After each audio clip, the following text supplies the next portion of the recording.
3. 창 가득 쏟아지는 햇살에 눈이 부셔 눈을 떴다. 많이 자란 윤의 키보다 낮은 천장이 심장에 바짝 달라붙어 묵직하게 비벼 누르는 듯 가슴이 무겁다.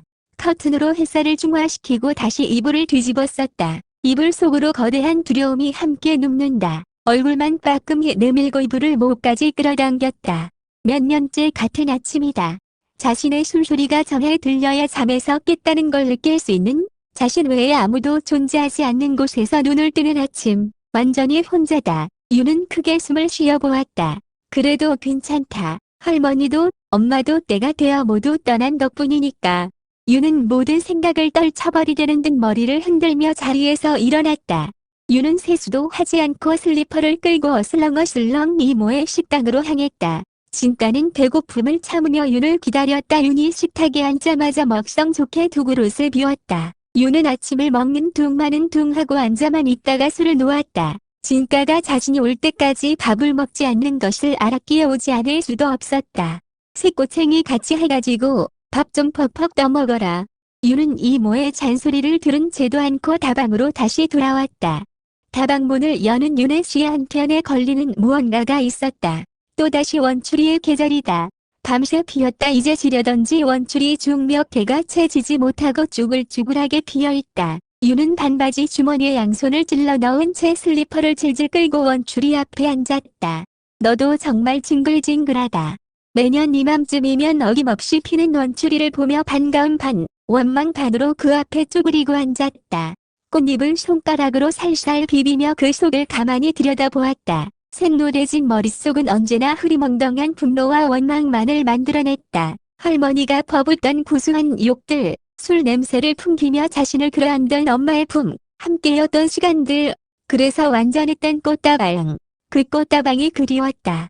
작은 책으로 큰 그늘을 만들던 할머니, 들꽃처럼 아름다운 엄마, 분홍색 원피스를 입은 어린 윤, 세디의 팔을 뻗어 손을 잡고 드라이앵글을 만들고 서서 뒤로 눕는다. 어느 하나에 힘이 빠지지 않게 꼭 잡고 균형을 이뤄낸다. 셋 중에 누군가의 힘이 약해진다면, 그래서 셋이 완전한 균형을 이루지 못한다면 윤이 좀 더 힘을 줄 거라고 생각한다. 힘이 다 빠져 탈진 상태가 돼버린다고 해도 윤은 절대로 놓치지 않을 거라고 다짐한다. 그러고 싶었다. 이제 개소리가 됐지만. 자신은 힘없는 어린아이였고 엄마와 할머니는 균형 잡힌 트라이앵글 따위는 몰랐던 거다. 그런 거 따위 지킬 생각은 애초에 없었던 거다. 쪽팔리게 혼자 김치국 마신 거지. 뜨거운 열덩어리가 눈에 맺혀 흘러내리려 했다. 흐르고 나면 큰일이라도 날 것처럼 기를 쓰고 꿀꺽 삼켜 안으로 밀어 넣었다. 그럼에도 밀려 나오는 눈물 때문에 하늘을 향해 고개를 젖혔다. 하지만 온통 노랑빛으로 어지러워진 머릿속은 파란 하늘마저 노랗게 만들었다. 끝내 이기지 못하고 눈에서 노란 물방울이 또르르 굴러 떨어졌다. 떠날 거다. 꽃다방을, 나와 우리 가족을 알던 사람들을, 나와 말이 통하는 사람들이 있는 한국을, 나를 혼자 남겨둔 세상을, 아니다. 세상을 떠나지는 말자. 질 수는 없다. 엄마와 할머니는 나를 사랑했다. 그랬었다. 그 사실만은 분명하다. 하지만 그것이 나를 구할 수 있다는 말은 아니다. 내가 엄마를 구하지 못한 것처럼 나도 분명 엄마를 사랑했지만 엄마의 외로움으로부터 엄마를 구하지는 못했다. 그러니 원망할 것 없다. 윤은 스스로를 다독이며 엄마를 원망하다 용서하다 그리워하다 저주하다. 속이 너무도 시끄러웠다. 요즘 들어 왜 이렇게 엄마에 대한 원망이 커지는지 자신도 걷잡을 수 없었다. 자리에서 일어나 눈을 찔끔 감고 원추리를 밟아친 이겼다. 자신의 살갗이 밟히는 듯 하렸다. 분노도 원망도 그리움도 모두 하나인 것 같아. 지식여지는 원추리도 지식이는 자신도 꼭 같은 것 같아. 그리워 원망하고 지식이고 아프다. 며칠이 지나지 않아 원추리는 다시 고개를 들었다. 윤은 다방을 드나들며 고개를 든 원추리를 애써 외면했다. 윤은 언제고 예쁘는 남자 때문에 고생한다는 이모의 말을 가슴에 새기고 수시로 자신의 모습을 점검했다. 촌스러운 단발과 일자로 자른 앞머리, 옷은 몸매를 최대한 감춘 박스티에 물 빠진 일자 청바지나 면바지를 입었다. 중학교 때 친구는 윤이 조금만 더 꾸민다면 아주 많이 달라 보일 거라고, 훨씬 예뻐 보일 거라고 했다. 그 말을 들은 윤은 좀 더 촌스러운 옷을 골라 입었다. 그럼에도 그 안에 묻힌 풋풋함과 인고에 의해 묻어나는 분위기는 언제나 윤 안에 무언가 더 있지 않을까 하는 호기심을 자아냈다. 고등학생이 되고도 여전히 촌스러움을 고집했는데 이제는 그것이 이모의 말 때문이라기보다 자신을 다듬을 만큼 자신을 위한 아량과 사랑이 사라졌기 때문이었다. 이모의 식당은 맛깔 나는 음식과 넉넉한 인심으로 나날이 흥해 이제는 일하는 아줌마를 4씩이나 두고 있다. 가게를 넓혔고 오래되긴 했지만 방이 3개나 되는 빌라로 이사도 했다. 이사한 곳은 식당에서 불과 한 블록도 채 떨어지지 않아 이모의 식당과 집과 윤의 꽃다방은 여전히 한 집이었다. 언제나 꽃다방 다락방에 혼자 지내는 윤이 마음에 쓰였던 이모는 새로 이사한 빌라에 윤의 방을 꾸미고 이사할 것을 요구했다. 하지만 윤은 한사코 거부했다. 지금껏 안 온 엄마가 오겠냐. 가자, 윤아. 엄마, 날 찾으려고 했으면 벌써 찾았겠지. 엄마 기다리는 거 아니야. 이모의 계속되는 설득에도 윤은 무덤덤하지만 차갑게 거절했다. 내 방 비워둘 테니까 언제든 오니라. 밤에 자러라도 와. 윤의 고집을 아는 이모는 더 이상의 설득을 포기했다. 10살의 윤을 처음 만났을 때도 윤은 이모의 팔을 잡고 꽃다방을 떠날 수 없다고 했다. 그때는 엄마가 돌아오리라는 확신이 있어서였지만 지금은 윤의 마음이 안 된다고 말렸다. 다방을 나가는 이모의 큰 뒷모습에 가슴이 시렸지만 윤은 마른 침만 꿀꺽 삼켰다. 꽃다방이 아닌 곳, 다락방이 아닌 곳, 혼자가 아닌 곳, 이모와 진가가 있는 곳, 그곳이 자신의 새로운 보금자리라면 생각만 해도 가슴이 뜨끈해졌다. 그곳이라면 엄마와 할머니와 자신이 만든 트라이앵글보다 훨씬 안정적일 거다. 하지만 다시 서로의 손을 꼭 잡고 힘을 주고 싶지 않았다. 양손에 잡힌 행복한 그들의 모습을 보며 버틸 자신이 없었다. 이번엔 자신이 놓아버릴 것 같았다. 할머니와 엄마가 그랬던 것처럼 이번에는 자신이 다 망쳐버릴 것 같았다. 그래, 혼자 버티는 거야. 이를 악물며 윤은 다락방에 사다리를 내렸다. 너는 사춘기 모르고 지났는데 윤희는 왜 이렇게 속을 썩인다니. 아침을 차리며 춘자 이모가 진가 앞에서 한 푸념이었다. 여자는 그때 되면 생리도 하고 호르몬도 변하잖아. 진가의 대답이었다. 그리고 엄마에게 머리를 한 대 쥐어 박혔다. 그래도 진가는 마냥 싱글벙글댔다. 이제 윤이 아침을 먹으러 올 거다. 윤과 함께 있는 것만으로도 진가는 기분이 들떴다.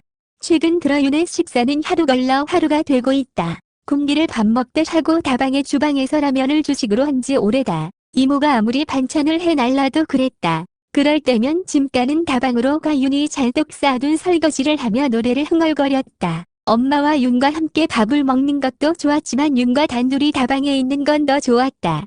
진가는 오늘도 저녁을 먹지 않은 윤을 위해 도시락을 싸들고 꽃다방을 찾았다. 진가는 윤이 반 이상 먹은 것을 본 후 설거지를 시작했다. 설거지를 끝낸 진가는 오늘 학교에서 만든 티라미수 케이크 한 조각을 흰 접시에 보기 좋게 담아내고 초코 시럽으로 장식도 했다. 그리고 원두 커피를 드립으로 정성 들여 2잔만 내려 창가의 자리에 세팅했다. 윤아, 이거 먹어. 진가는 한없이 사랑스러운 눈으로 윤에게 자신이 마련한 자리를 가리켰다. 진가는 제과제빵을 배우기 위해 특성화 고등학교로 진학했다. 자신의 미래의 그림 속에는 언제나 케이크, 초콜릿, 은은한 커피, 그리고 그 모든 것을 배경으로 윤과 자신이 있었다. 진가는 오늘 그 미래를 즐기고 싶었다. 햇살 가득한 창가 탁자에 민트블루 원단의 붉은 꽃이 프린트된 고운 테이블보를 덮고 그 위에 막 내린 커피와 달콤함을 더해줄 케이크를 놓았다. 이제 자신과 윤이 그곳에 들어간다. 말없이 서로의 눈을 사랑스럽게 바라보며 그것만으로 행복을 느낀다. 맛있네. 윤이 케이크의 반을 포크로 뚝 잘라 한 입에 넣고 우물우물 씹고 있다.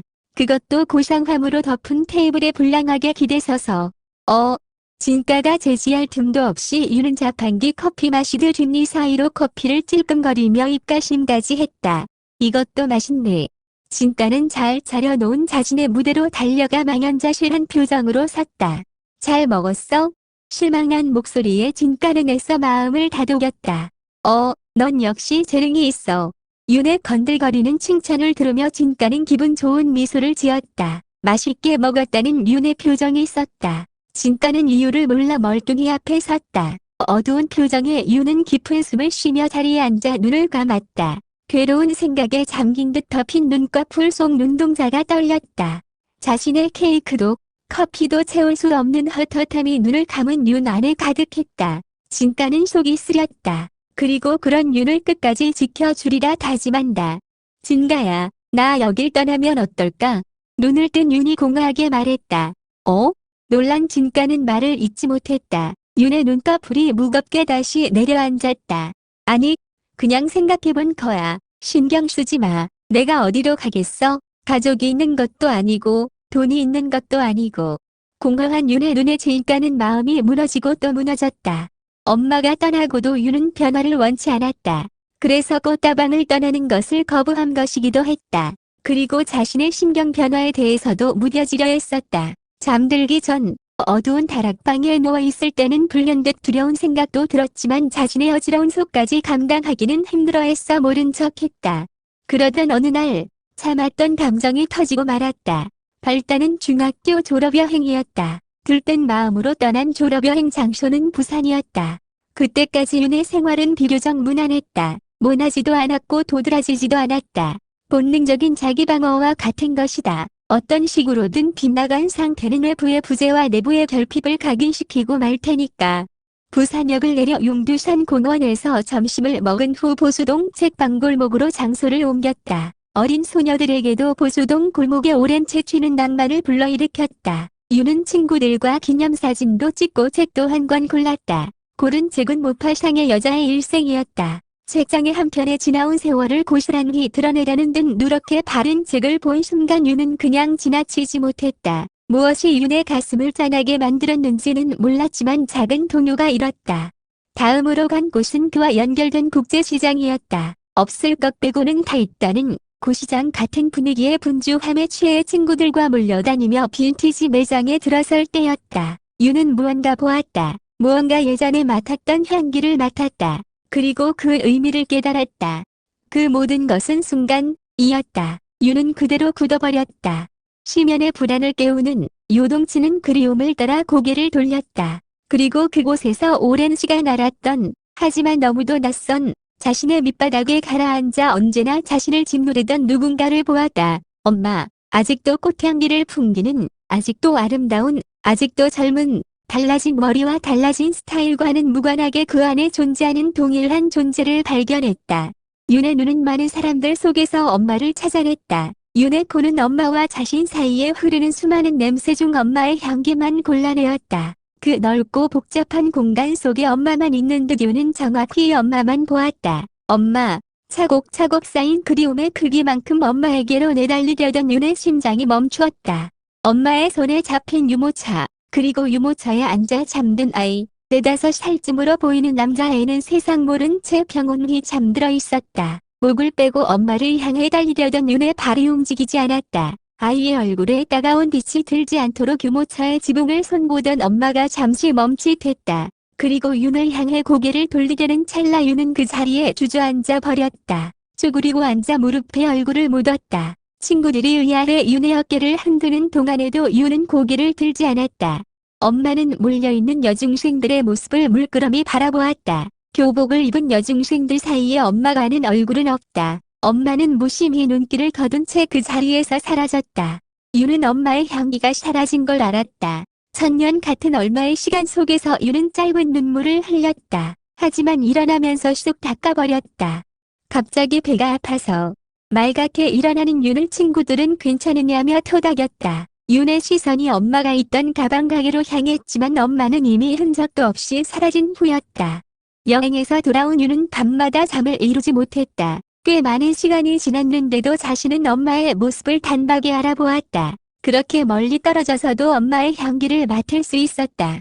그럼에도 엄마는 자신을 찾아내지 못했다. 부산의 시장에서 엄마와 눈이 마주칠 찰나 윤은 자신도 모르게 주저앉았다. 그렇게 웅크리고 있는 시간은 공간 속을 마냥 흘러버리는 시간의 흐름마저 멈추게 했다. 윤은 어둠마저 잃어버리고 멈추어버린 시간 속을 헤맸다.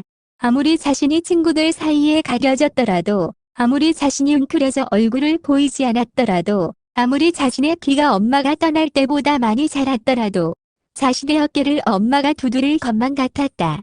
그 멀리에서도, 그 많은 사람들 사이에서도 자신이 엄마의 향기를 맡았던 것처럼, 하지만 엄마는 그러지 못했다. 엄마 나이가 올해 몇이지? 18배 나를 낳았다고 했으니까 그러면 33인가? 아직도 윤기 흐르는 피부와 날씬한 몸매였다. 또다시 아이를 낳았으면서도 몸매가 흐트러지지 않았다. 행복한 사람은 말하지 않아도 행복이 묻어난다고 했던가? 엄마의 얼굴에 불행이 보였던가? 그랬던가? 행복은 보였던가? 그랬던가? 아무리 엄마의 얼굴을 떠올려 보아도 불행의 그늘은 보이지 않았다. 여전히 젊었고 여전히 아름다웠다. 그 모습에 자식을 버린 죄책감 따위는 보이지 않았다. 그날 이후 엄마의 환영은 수시로 나타났다. 어쩌면 자신의 동생일지도 모를 응석 부리는 아이를 안고 사랑스러운 눈빛으로 어르는 엄마, 정육점 아저씨와 아이와 나란히 나들이 가는 엄마, 햇빛이 잘 드는 창가에 앉아 나른한 낮잠에 빠져든 엄마, 모두 행복한 모습이다. 그 모습에 자신의 존재는 상처일 뿐이다. 유는 견딜 수 없었다. 엄마를 만난 이후 불쑥불쑥 찾아드는 엄마의 모습과 동시에 올라오는 참을 수 없는 분노를 억누를 수 없었다. 무엇 때문에 자신이 이렇게 괴로운지 알지 못했다. 엄마의 행복에 대한 분노인지 버려진 자신에 대한 분노인지 속이 뒤틀렸다. 가슴이 조였고 소화가 되지 않았고 숨쉬기가 힘들었다. 자신은 엄마의 불행을 바랐던가? 정말 자신은 엄마의 행복을 한순간도 바라지 않았던가? 엄마의 행복한 모습은 윤에게 고통을 안겨주었다. 엄마가 불행하다면 지금보다 덜 괴로울까? 밤마다 자신에게 묻고 또 물었다. 왜 내가 이렇게 화가 나는 거냐고. 윤은 대답하지 못했다. 자신이 바랐던 것은 엄마의 불행도 행복도 아니었는지 모른다. 대답의 끝에는 언제나 차마 들추지 못했던 두려움이 있었다. 그리고 그 모든 두려움의 중심에는 자기 자신이었다. 자식을 버린 엄마가 어떻게 행복할 수 있는 거지? 이렇다 할 말썽꾸러기도 아니었고 큰 잘못을 저지르지도 않은 어린아이는 버려지고도 여전히 괴로워하고 있는데 말이다. 그렇다면 자신은 태어날 때부터 환영받지 못한 존재였을지 모른다. 그래서 이렇게 버림받고 불행하게 살아야 하는 운명일지도 모른다. 생각은 언제나 자신의 불행한 운명에 초점이 맞춰져야만 막힘이 없었다. 그런 억울한 운명이라면, 그런 비겁한 세상이라면 절대 물러서고 싶지 않았다. 유는 이불을 꼭 움켜쥐었다. 이 꽃다방에 자신만 혼자 남겨둔 엄마를, 운명을, 세상을 용서하지 않을 거다. 졸업여행을 다녀온 이후부터 윤의 생활이 조금씩 변하기 시작했다. 눈빛이 어두워졌고 말수가 줄었고 자주 화를 냈다. 윤은 고등학교 진학을 포기했다. 그리고 등교 시간만 1시간 넘게 걸리는 꽃다방과 멀리 떨어진 대안학교를 찾았다. 꽃다방을 벗어나고 싶었고 더 이상 일반적인 가정을 가진 아이들과 어울리기 싫었다. 자신은 그들과 다르다는 걸 알았으므로 그곳은 신경정신과 의사가 운영하는 학교였다. 건물의 1층은 여전히 병원을 하고 있고 3층이 학교였다. 다양한 이유로 이 학교를 찾은 아이들 틈에서 윤은 도드라지게 빗나간 아이는 아니었다.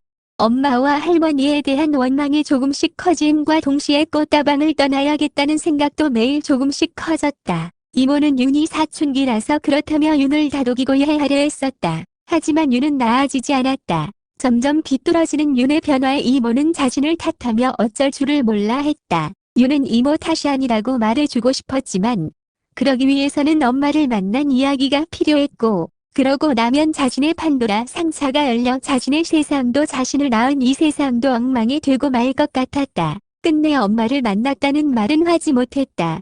완전히 혼자가 된 줄 알았던 어느 날 이모와 증가가 나타났고 윤의 삶은 달라진 듯 달라지지 않은 듯도 했다. 하지만 엄마를 다시 만난 날 확실히 알았다. 자신의 삶은 이미 달라져 있었음을. 불행은 이미 자신에게 내재된 운명과 같은 것이었다. 모른 척했어 외면해도 달라질 건 없었다. 지금부터 형편없이 엉망으로 살 수도 있을 거고 꿋꿋하게 원칙에 맞는 삶을 살 수도 있을 거다. 불쌍한 최후를 맞고 싶지는 않다. 죽어라고 하는 세상에 죽어 보이고 싶지는 않았다. 자신을 버려둔 꽃다방은 바라버리고 내 삶을 시작하는 거다. 오히려 잘 되었다.